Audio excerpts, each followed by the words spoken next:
You're listening to the Self-Made is a Myth, Make a Difference Together show with your host, Coach Tim Campsall, where we talk with successful business owners to hear the stories of their journeys in building their successful businesses. And more importantly, we recognize the folks who help them excel because we know that achieving business success is not something we can do on our own.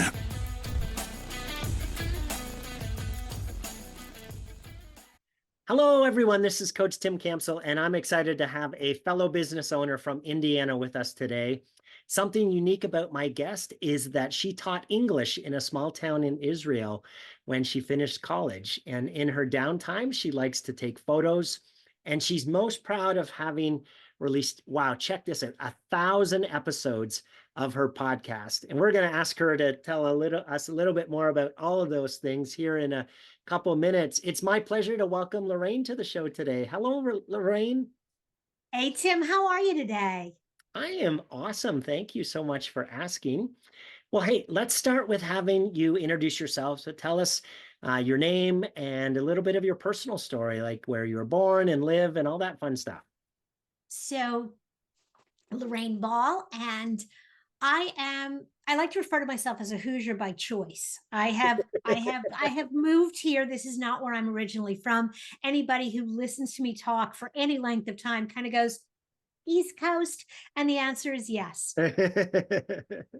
Born in Brooklyn, I actually lived, if you're old enough to remember, before they went to California, the Dodgers were the Brooklyn Dodgers, and they played at Ebbets Field.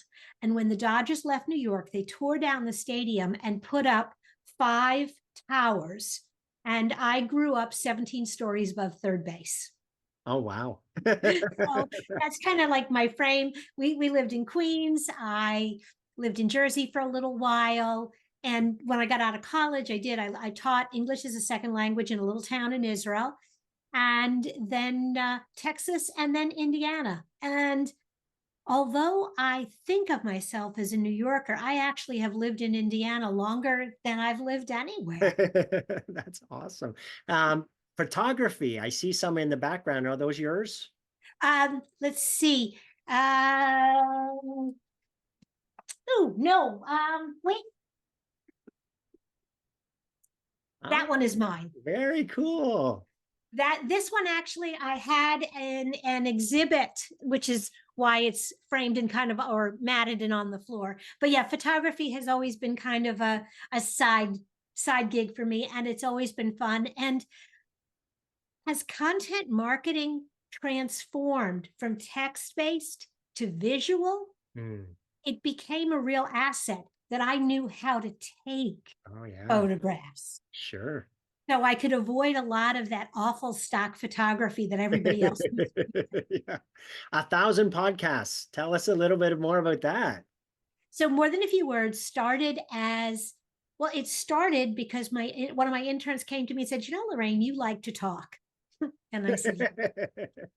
He says, you should start a podcast. And I was like, what the heck is a podcast? And at that time, it was a lot more like internet radio than it really was. Podcasting has really become its own art form. And we started it as a sideline, like your show. It was a great way to talk to other professionals, to prospective customers, to people in the community, to build relationships and learn a little along the way. Yeah. And when I sold my agency, I felt like this was something I didn't want to give up. And quite honestly, the show doesn't really exist. It isn't the same show without me. Yeah. So I kept that piece when I sold the business, and 1,000 episodes, 14 and a half years, and still having fun. Wow, that is incredible. Congratulations. Thank you. Hey, Lorraine, is there a funny story that your family likes to tell about you that you'd be willing to share with us today? So there are several. The fun thing is I frequently incorporate the stories into my marketing and try to find the lesson. And the one the family likes to tell is my dad took me into a bakery, and asked me what I wanted, and I pointed to the Charlotte Russe. And if you're not familiar, it's a piece of pound cake, a lot of whipped cream, and a cherry on the top. And so as we're leaving the store, I eat the cherry and the pastry falls to the ground. And of course, the store owner feels bad. She gives me another one. My father's like, do you want another one? And I was like, yes, Daddy. And so I get another one. And this time, as we're heading for the door, it's really obvious that I eat the cherry and the pastry I deliberately let go of. And so what this is an example of is a failure to communicate. When my father asked me, did I want another one? I definitely did. It was another cherry. He assumed I wanted another pastry. And the lesson there, quite honestly, for business owners is when we ask our clients questions, if you don't ask the right question, you may be giving them a Charlotte Russe when all they really want is a cherry. Yes. Communication is the response we get, right? Yes. Lorraine, tell us how the business came about and at what point did you have the confidence that you could run your own business? So it's kind of interesting because when I was in grad school, I actually, my admission essay for graduate school was really about this idea that I had of running a consulting business, helping small businesses. And along the way, I became enamored with product marketing and big company marketing. And so I did about 15 years of that and woke up one day and went, yeah, this is not where I want to be. And thought, you know what? I'm going to go back to what I really thought I wanted to do in the beginning, which was work with small businesses. I love the passion. I love their enthusiasm. And part of what gave me the confidence to do it was even when I was in corporate, I would convince management to let me run these entrepreneurial experiments. For example, I was running a marketing team. We did not have enough work. And so the obvious solution was to let go one of my people. I did not take the obvious solution. I pitched to management, let me go out and sell our services to other companies. Oh, wow. And so we were doing graphic design work for the Indy Star and the Zoo and the Indianapolis Motor Speedway. And I could keep these really talented people that I had. Wow. Change them, and I could pay for them. That's awesome. Now, when I finally thought, you know what, this is not where I want to be, I knew that I knew how to be entrepreneurial, how to find those creative things that I could sell. It was a whole lot easier to do when I was still in corporate. Right, yes. Eventually figured it out. So I know you just mentioned earlier that you've sold part of the business. That tell us about the company and the name, what you guys do, how you help people, and tell us a little bit of the story of the evolution of building a practice and selling it, and now what you do today. So Round Peg was named because it was a place that I fit, because I had spent a lot of years being a square peg in a round hole in corporate. And so the company it always made sense that it would be called Round Peg. And it wasn't just about where I fit, but it was about finding solutions that fit for clients. And so while what we did over the years changed, I started the business in 2002. So let's time travel for just a moment, okay? There was no Facebook. There was no LinkedIn. There was no Twitter. There certainly was no Instagram or TikTok. And we were a traditional small business marketing agency. We did logos. We occasionally did a website, but that really wasn't what we were about. And we did a lot of direct mail. And overnight, it felt like the world changed. Yes. There was email, and it was a cost-effective alternative. And we were like, well, we can do this.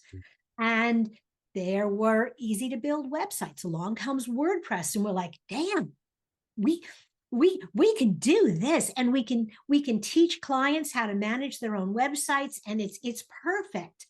And then there was social media and the ups and downs. And 19 years later, I looked around and I went, wow, I run a digital agency. I'm selling things that didn't exist when I started the business. Um, Along the way, the really important part of that journey was building systems and processes that other people could pick up the ball when I wasn't there. Because in the first years of the business, I was always there. Yeah. Always there. And that's very typical. Yeah. But there was this moment where I had an opportunity to go overseas and be in Japan for 2.5 weeks. And I was going to take that opportunity. And I was terrified about what that meant for my business. Yeah. And did it anyway. My team made the biggest sale we had ever made in the history of our company while I was gone. Wow. I came home and figured out how we were going to deliver what they just sold. What that taught me was, okay, if I can keep doing this, if I can refine these processes, I will have a business that runs without me. So when I'm in the business, I can be focusing on big picture next steps. Yeah. And occasionally I can not be here at all. Yeah. And so when I started getting offers of people who were interested in buying the business, I had something that was worth selling. Yes. I had existing relationships with clients who not only were connected to me, but they were connected to my team. So if I stepped out of the equation still added up. Yes. And I had replicable processes that worked, again, without me. So there was real value at the point that I said, you know what, it's time to let it go. Yeah. And the other thing that I did before I really entered into those conversations is I really thought about what I wanted on the other side of it. I mean, and yes, the checks are nice. Don't get me wrong. I'm a fan of checks. But also not ready to sit on my porch, in a rocking chair knitting. What do I want? And what I wanted is I wanted the podcast because I still love doing that. I wanted to teach and continue to teach and train. So I moved the podcast and all of my training content into a separate business. So when I sold Round Peg, the intellectual property that I was going to use to carry forward stayed with me. Yeah, that's great. And yeah. And so that's what I do now. I teach at a local university. I do some seminars. I do some consulting. And I'm at a place where the consulting is kind of like when you go to a general practitioner and they tell you the things that are wrong, but then they send you to specialists. I'm the GP. Okay. I'm a really good GP. I'm even a good internist. I can find the things that are wrong and I can tell you how to fix them. Yeah. Fair enough. Well, good for you. Congratulations. What an awesome story. So, Lorraine, tell us, share a time when where someone pushed you or inspired you that you could do it, even though maybe you didn't think that you could, and the impact that that person had on you. Oh, there have been so many wonderful people throughout this whole journey. And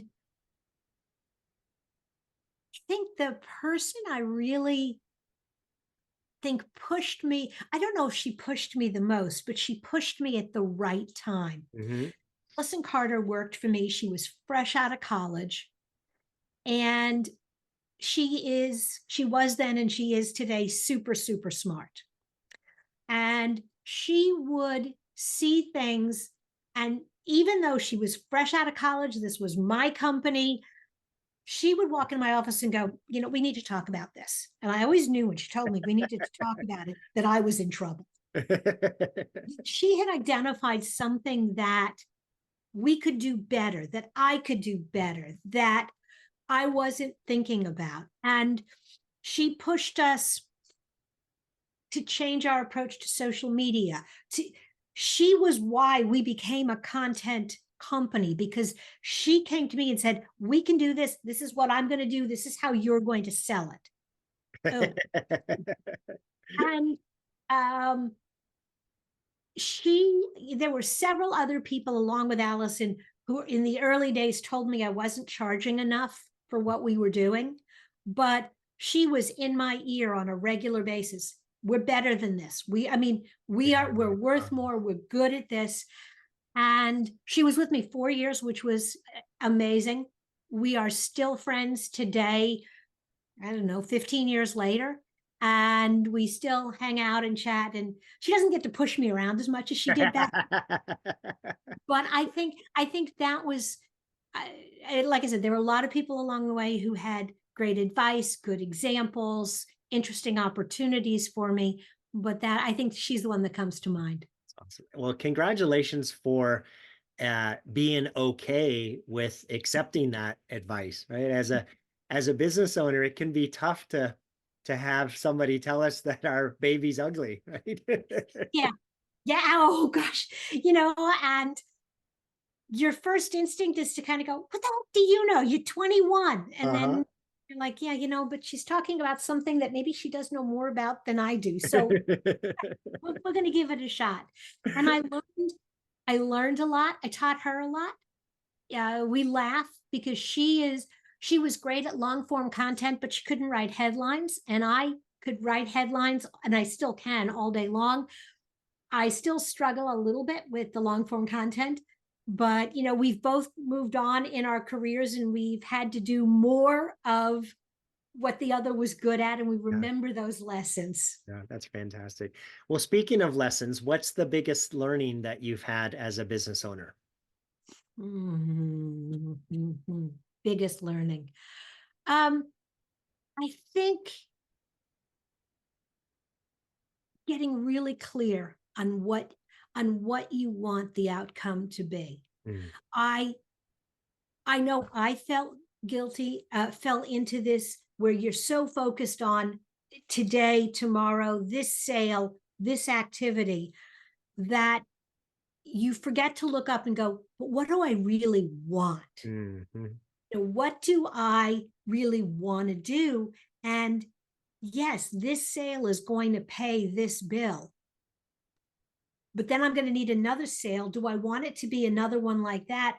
Or do I want something different? And if I want something different, what do I have to change at my core to start making that happen? And those changes are tough. When you think or even when you're making money and it's working on paper, it's really hard to come to terms with it ain't working for me. Right. Yes. The combination of, we call it B times do equals have. So we all want to have certain things out of life. We got to become the person that's able to do the things that are required in order for the business to provide us those things that we want to have out of life. And well, oftentimes we can get caught up in just doing, right? I'm going to work harder. I'm going to work longer. It's working, right? To your point, right? The money's coming in, the business model is working, but am I happy? Am I fulfilled? Am I living my best life? Am I being the best version of myself? And so, stepping back and having the time to be able to process that and think through it and analyze it it's a big deal. Right? It is. I love that, that saying, that idea of, be times do equals have. I think it really captures the idea that you can control where you ultimately end up. Yes. But you have to have the courage to figure out what that is and what changes you need to make. One of the things we start with all of our clients is, Stephen Covey's principle of begin with the end in mind. And we start personally, right? What do you want out of life, right? What are your bucket list items? What do you want to do and see and have before you die? And then then use that to be the discussion of, well, then what does the business have to provide, for you to be able to have that life? And it's a challenge for most of the folks that I've interacted with. Well, they're like, oh, I don't really know, Tim. I'm so focused on the doing in the business that I haven't really thought about my own personal dreams and desires. Well, and I've also run into a lot of business owners that start businesses because this was their dream. And then the reality of running a business does not really match up with what they thought it was going to be. Oh. Now they don't know how to back out and say, you know what? This ain't it. I thought this was going to be it, but this ain't it. Yep. I can't, it's same. I can't tell you how many conversations I've had where basically what people have said is, I went into business for myself because I wanted some version of freedom, flexibility, and wealth. And I'm realizing that I'm working more than I ever did in the corporate world. I'm paying myself less than I made then, and I have no freedom. I'm not right. I'm tied to the business. And then they're like, and then I look around, and most of my business owner peers are in the same place. So I just assume that this is what it is, and now I'm stuck because I went all in. Yep. Yeah. And Yeah. at the same time, the story you just shared is it doesn't have to be that way, right? No, Mhm. it doesn't. I mean, I loved running Round Peg. I had a lot of fun. We did a lot of really good work. I can point to companies all over Indiana and really all over the country that are in a really good place because of the time that we spent working together, and I'm proud of that. But there was also a moment where I realized I did not want to do that every day anymore. Yeah. I wanted to have more freedom and more flexibility, and I could see a path to get there. Yeah. And the right offer came along, and it was a good transition. And even before that, you did the hard work to make the business sellable. Oh yeah. Right? Like Yeah. a lot of folks are in a situation where they can't sell their business because it's basically just them. They have some team members, but they have to show up every day for the business to work. The story you shared is you were able to go on vacation and be away and learn, to put processes and procedures and the right team members in place, so you didn't have to be, tied to the business every day. Absolutely. That was one of the saddest things. I got together with a group of people that had been my peer group 15 years ago. And we just happened to be at a place where we all got back together again. And we were talking about, well, where are you now? What are you doing? And I was like, well, I sold the agency. And somebody else was like, wow, I just shut mine down. And I thought, Yeah. because he had been like my hero. Yeah. I thought he really had his act together, but he was really smart, and he really knew, and he was really good with his clients, but he never laid that foundation that transformed what he knew into value that he could sell. And I thought that was really sad. And the statistics are pretty high. Most small businesses just shut down because either they get passed on to the next generation, which is the same idea of running it yourself, or it shuts down because it's not sellable, because it doesn't run without the owner, unfortunately. Yeah, I originally thought it might be something that my kids would be interested in, but the reality is it was my dream, not theirs. Yeah. And both of them spent time working in the business at different points in their life. And with both of them, the conversation is, you don't want to do this, do you? And they were like, no. Yeah. Well, that's fantastic that you were able to have that knowledge and let them do what they wanted. Good for you. Yeah. And so now that freed me to begin thinking, okay, well, they don't want this. Yeah. Talking to some of my employees, would that be something they wanted? And again, not really. It wasn't working there. And I thought, okay, well then I need to look at other alternatives because I do not want to go right from my desk to my grave. Yeah. I got things I want to do in between. Good for you. Hey, Lorraine, we know that business success doesn't happen in isolation. So tell us about one of your biggest challenges as a business owner, and maybe a colleague or a fellow business owner who came alongside you and helped you through that. Wow.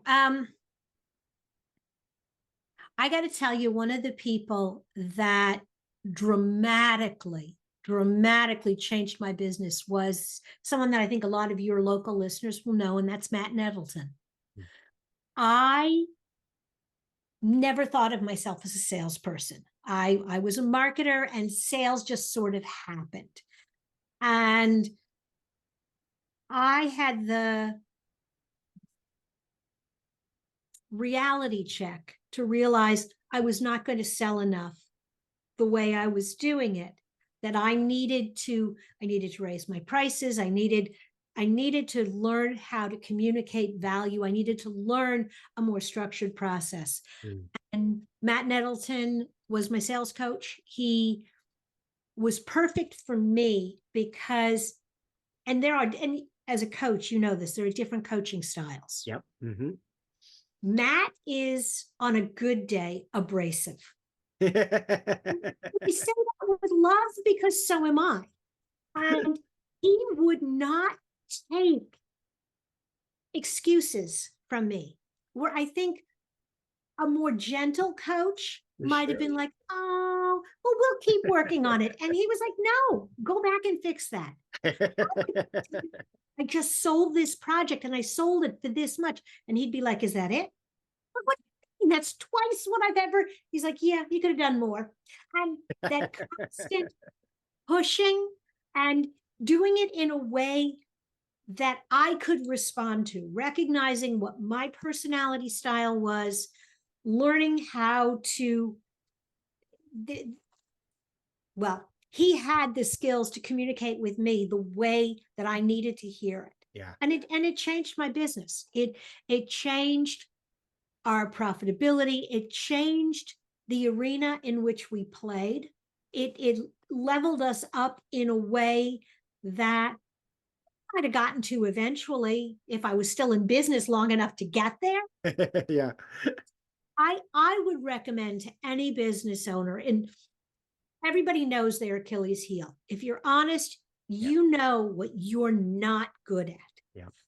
Finding someone who can help you fill that gap, teach you how to do it, coach you through whatever it is you're not doing well. Because the reality, none of us, I don't care, even if you have a degree in entrepreneurial studies, none of us know what this is going to be like till you're in the middle of it. Yes. At that point, you need to reach for help. You need to surround yourself with people who are better at this than you are, that can teach you. Yeah. So true. Well spoken. And congrats on getting the help and finding the right fit for you. That's the personality fit is huge in terms of having somebody that like and trust, and they can guide and direct you in the right way. Absolutely. And there were days I did not like Matt Nettleton. Much like I would say to my children, I love you, but I don't like you today. No. I could say that there were days I did not like Matt. I did not want to hear what he had to say. But in the big picture, those were the things I needed to hear. And those were the steps I needed to take that would help me take my business to that next level. That's awesome. Hey, Lorraine, I'm going to put you on the spot here a little bit. So if I was to ask you to pick 3 people in your business owner journey that you're most grateful for them being there as part of your business's growth, who are those 3 people and how they help you? Wow.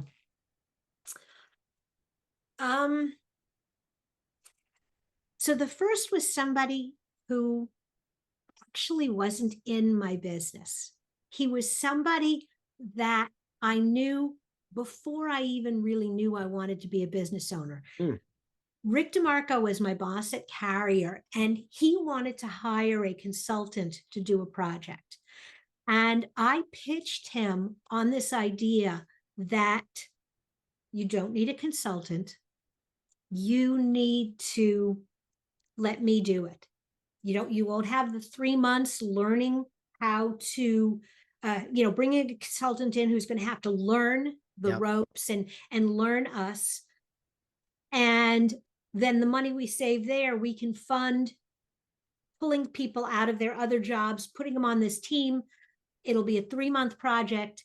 And the beautiful thing is that when it's done, these people will go back to where they were way better prepared. Sure. That next assignment. And so will I. And I want to do this project because I think it'll be interesting and important for me.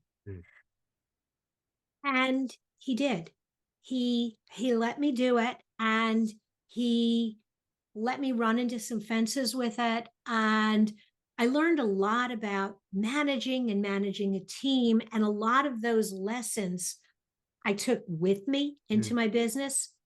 And the thing that he taught me that stays with me to this day, we had spent thousands of dollars on research, and we had a clear answer for questions 1 and 2. But the answer for question 3 was kind of muddy. We could do this, we could do this. And I was like, well, we need to go back and do more research. And he said, no, you don't. And I'm like, but we don't have a clear answer. And he said to me, it doesn't matter. I'm like, what do you mean it doesn't matter? He said, no. He says, at this point, you've got your 2 big answers. The reality is that a mediocre strategy executed flawlessly will outperform a brilliant strategy executed poorly. So at this point, you just got to get behind whatever your answer is and run without looking back. Yeah. And that has stayed with me forever. Once I pick a direction, don't do it halfway. Once you pick a direction, commit to it and go forward.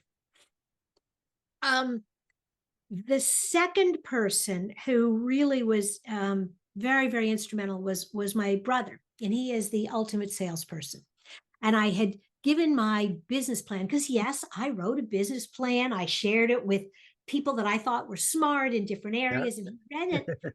And he said, there's only one thing wrong. I said, well, what's wrong? He says, you've got this out clause. If all of this doesn't work, you can just go find another job. And I was like, yeah, I mean, I'm smart. I can do that. He says, no, you can't. Because if you believe that you have an alternative, Yes, you will never fully commit. You have to sail to an island. You have to burn the boat. So there's no going back. Yeah. Yes. And it's scary, but he was right. And at that moment, I'd been doing the business for a while, and I kind of heard him, but I had a friend of mine call me and offer me a job. And I thought about it, and I said no, and burned that boat, because I couldn't go back to Keith 6 months later and say, hey, I was only kidding. I really do want you to hire me. I was closing that door. But in doing that, I had my full attention on my business, and that mindset was really critical. And probably the third person, and again, somebody you probably know from the community, was Tony Selzen. Yeah. I had been in business less than a year when I met Tony, and we have a love, hate, love, scream at you, love, hate, love relationship. And if you know Tony, that's kind of the way it goes. But the one thing that Tony did for me is we all need someone that we can just brainstorm with, because too many people in our lives have other agendas. You talk to your spouse about your business, and they listen and they're supportive, but they're always worried, if this doesn't work, how are we going to pay the bills? If this doesn't work, what is it going to do to you emotionally? Yeah. You can talk to your employees, but you got to be careful because then they get nervous. I mean, she doesn't know what, I mean, well, if she doesn't know, then, what am I, who's going to know kind of Yeah. thing. Yeah. So with Tony, we could brainstorm, we could talk back and forth. I would toss him an idea. He could tell me what was wrong with it. But every now and then, if I just said to him, sorry, I just need you to shut up and listen. I just have to get this out. I just need you to shut up and listen. He would just let me get it all out, and then we could talk about it. And that ability to have somebody who I could, hey, I'm thinking about doing this. I know it sounds crazy, but there are a lot of things that as I look at what Round Peg ultimately became, it was because of a conversation that I had with Tony. Yeah, that's awesome. Yeah. Wow. Hey, Lorraine, over the next 1 to 3 years, what's the number one priority or challenge that you see in achieving your goals? I think the biggest challenge for me is going to be to continue to stay committed to the internist and the strategy. It is so easy for me to slip back into production. I'm working on something and I tell someone, look, you need to have someone rewrite your homepage copy. Yeah. Oh, wait, here, let me show you how it's done. Yeah. And so I think as I'm making this transition from agency to consultant again, because that's really where I started some years ago, being comfortable with, no, the difference between back then and now, I have the network. I have the people that I can say, you know what, I'm not going to do this work, but I can recommend, I can connect you. And knowing that if I send an outline over, that it'll get executed the way it's supposed to. So I think the biggest obstacle is me just getting comfortable with that role again. Yeah, fantastic. Makes a ton of sense. Last question. Jim Rohn says we become the average of the 5 people that we spend the most time with. So as you reflect on that, what advice would you have for newer business owners who are trying to do it on their own? So number one, you have to have the 5 people. Okay. So you've got to surround yourself with a team. You need that village. I would suggest that you want to find people who are maybe a year or 2 ahead of you. It's great to have someone that you look up to that's 10 years down the road, and that's good to have them there. But the reality is that they're almost a little bit out of touch with what life is like in your corner of the world. Yes. So have those role models, look at the people and go, okay, I want to grow up to be her. I want to do what he's doing. But then spend the majority of your time with people that are better than you are or where you are. I love the idea of a good mastermind group if you get the right people in the group who are better in some things, not as good in others. So you bring value to the table too, but also having people that don't look at things exactly the way you do. It's uncomfortable. That discomfort is good. Yeah. I also think it's really important when you're building your team, do not hire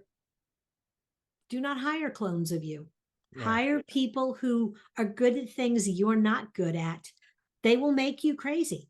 On days, Allison made me nuts. And on the other days, I appreciated her brilliance and I appreciated her perspective because it was so different from mine. Yeah, fantastic. Lorraine, it sounds like you've been blessed with some pretty incredible people in your journey. If they were all on the show here today, what would you want to say to them? Oh, thank you.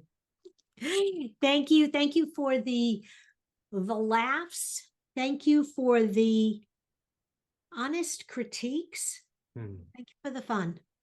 More than anything else through this entire journey, I have had fun and joy because of the people I've chosen to be with. And so thank you for the joy. Awesome. Lorraine, it's been a pleasure speaking with you today. Thanks for being on the show. This was so much fun. Thank you. Thanks for listening to the Self-Made is a Myth show. Please help spread this movement by liking and subscribing to our show and following us on Facebook and LinkedIn. To join our movement, go to bemadtogether.com. Okay, folks, that's a wrap. Please pay it forward and be sure to tune in next time to the Self-Made is a Myth podcast.